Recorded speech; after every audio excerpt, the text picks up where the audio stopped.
Telugu digital media network లో political కేటగిరీలో number 1 కేవలం 72 గంటల్లో 1,50,00,000 వ్యూస్ పైగా పాపులర్ టీవీ నెట్వర్క్. ప్రత్యేకంగా విద్యార్థుల్ని అడ్రస్ చేయడానికి నేను ఇక్కడ వచ్చాను. స్టూడెంట్స్ అందరూ కూడా ఒక మంచి ఉద్దేశంతో మీ కళాశాలలో మీరు అడ్మిషన్ తీసుకొని ఉంటారు. ఒక మంచి సూక్తి ఏమి అంటే ఎయిమ్ హై, జీవితంలో ఉన్నతమైనటువంటి ఆశయాన్ని పెట్టుకోండి. ఎంతవరకు అంటే ఆ పైన ఉన్నటువంటి నక్షత్రాలు రీచ్ కావాలా అనే లెవెల్లో మీ యొక్క ఎయిమ్ని పెట్టుకోండి. ఒకవేళ మన ఎయిమ్లో ఏదైనా తప్పిపోయినా కూడా భూమి మీద కాదు కానీ ఆ చంద్రుని మీద మనం తేలుతాము అనేది. Aim high to the extent of stars, even if you fail you will land on the moon but not on the earth. అదేనమాట ఆ యొక్క సూక్తి. కాబట్టి విద్యార్థులంగా ఒక మంచి దృక్పథాన్ని, మంచి గోల్ని పెట్టుకొని కష్టపడి చదవడానికి ఇది ఒక మంచి తరుణం అని నేను అనుకుంటాను.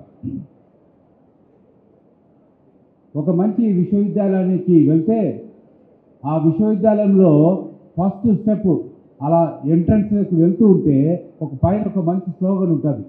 ఏమనంటే the first and foremost duty of a student is to study. అంటే ఒక మంచి బాధ్యత లేదంటే ఆ యొక్క డ్యూటీ ఏంటి ఒక స్టూడెంట్కి అంటే చదవడం అని. రెండో ఫ్లోర్కి వెళ్తున్నప్పుడు అక్కడ ఇంకొక స్లోగన్ ఉంది. ఏమంటే second and foremost duty of a student is to study. Next step వెళ్తున్నప్పుడు third and foremost duty of a student is again to study. అంటే దాని అర్థం ఏంటి అని అంటే విద్యార్థులంగా మన బాధ్యత ఏంటి అంటే చదువుకోవడం ఒకటే మన బాధ్యత అనే విషయాన్ని జ్ఞాపకం చేస్తున్నాం. బహుశా మీకు ఒక మంచి ఉదాహరణ చెప్తాను. మనం కంఫర్టబుల్గా బస్సు ట్రావెల్ చేయాలంటే ఏ బస్సు మనం ప్రిఫర్ చేస్తామంటే వోల్వో బస్సు ప్రిఫర్ చేస్తాం. వోల్వో బస్సు చాలా కంఫర్టబుల్ ఉంటుంది, చాలా మరి ఆహ్లాదంగా ఉంటుంది, చాలా కన్వీనియంట్గా ఉంటుందని ఆ బస్సు మనం ప్రిఫర్ చేస్తాం. కానీ ఆ వోల్వో బస్ ఎవరు తయారు చేస్తారో ఎవరైనా చెప్పగలరండి? వోల్వో బస్ ఏ దేశం కనిపెట్టిందో చెప్పగలరా? ఒక చిన్న దేశము, అది స్వీడన్. స్వీడన్ అనే Scandinavian country has invented the manufacturing of that Volvo bus. అంటే ఎందుకు ఈ మాట చెప్తున్నానంటే ఒక చిన్న దేశమైనా కూడా వాళ్ళ ఒక మంచి ఆ యొక్క బస్ని వాళ్ళు కనిపెట్టి ప్రపంచానికంతా కూడా వాళ్ళు మోడల్గా ఉన్నట్టుగా మనం చూస్తాం. ఎంత జనాభా ఉంటుందంటే ఆ కంట్రీ ఆ యొక్క జనాభా మన కర్నూలు జిల్లా అంత జనాభా కూడా ఉండదు వాళ్ళకి. దేశం జనాభా కర్నూలు జిల్లా ఆ జనాభా అంతా కూడా ఉండదు. కానీ ఎక్కడి నుండి వచ్చింది వాళ్ళకి అంత సామర్థ్యము అని అంటే వాళ్ళు కష్టపడే తత్వం ఉన్నవారు అనే విషయాన్ని జ్ఞాపకం చేస్తున్నా. కాబట్టి ఎప్పుడైతే విద్యార్థులు కష్టపడి చదువుతారో, కష్టపడి మరి ఆ యొక్క తమ యొక్క చదువులు మరి ముందుకు వెళ్తారో వారు ఖచ్చితంగా జీవితంలో పైకి వస్తారనే విషయాన్ని మీకు గుర్తు చేస్తున్నా. అందుకనే ఒక మాట అంటారు, there is no substitute for hard work. అంటే హార్డ్ వర్క్ మించింది ఏది లేదు అనే విషయాన్ని జ్ఞాపకం చేస్తున్నా.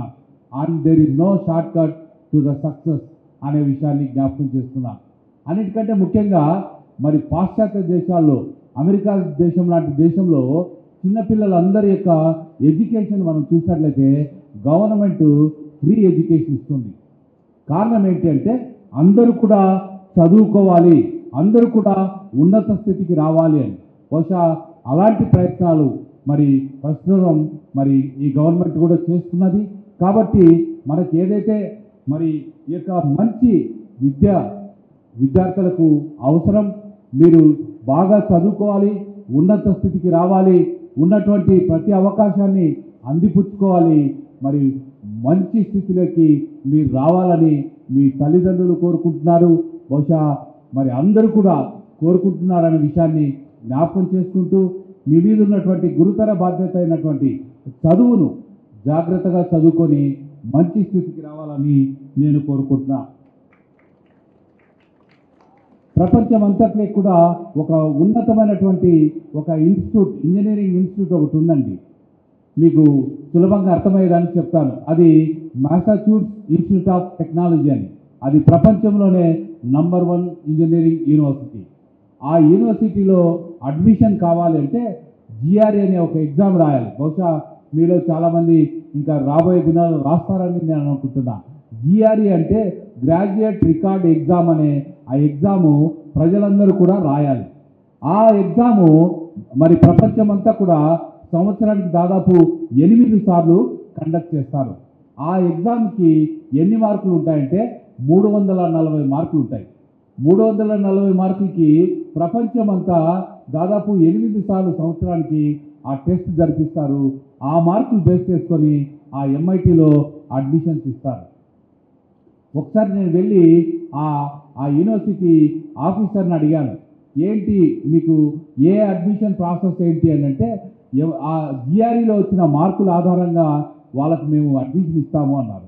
అప్పుడు నేను అడిగాను, జిఆర్ఈలో 340కి ఎన్ని మార్కులు వస్తే మీ ఇన్స్టిట్యూట్లో అడ్మిషన్ వస్తుంది అని. అప్పుడు వాళ్ళు చెప్పింది వింటారండి.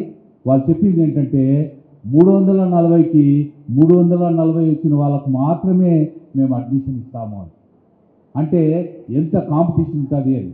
సో అలాంటి కాంపిటీషన్ ఉన్నటువంటి ఇన్స్టిట్యూట్లో బహుశా మీరందరూ కూడా చదువుకోవడానికి కావాల్సినటువంటి ఫైనాన్షియల్ సపోర్టు మరి ప్రభుత్వం ఇస్తే మీరు ఖచ్చితంగా వాటిని వాడుకొని ముందుకు వెళ్ళి మంచి స్థితిలో రాబోయే దినాల్లో మీరు కూడా మరి ఒక ఉన్నత స్థితిలో రావాలని మరి వేదిక మీద ఉన్నటువంటి పెద్దలందరూ నా యొక్క ఆలోచన, నా దీవెన అని మీకు తెలియజేసుకుంటూ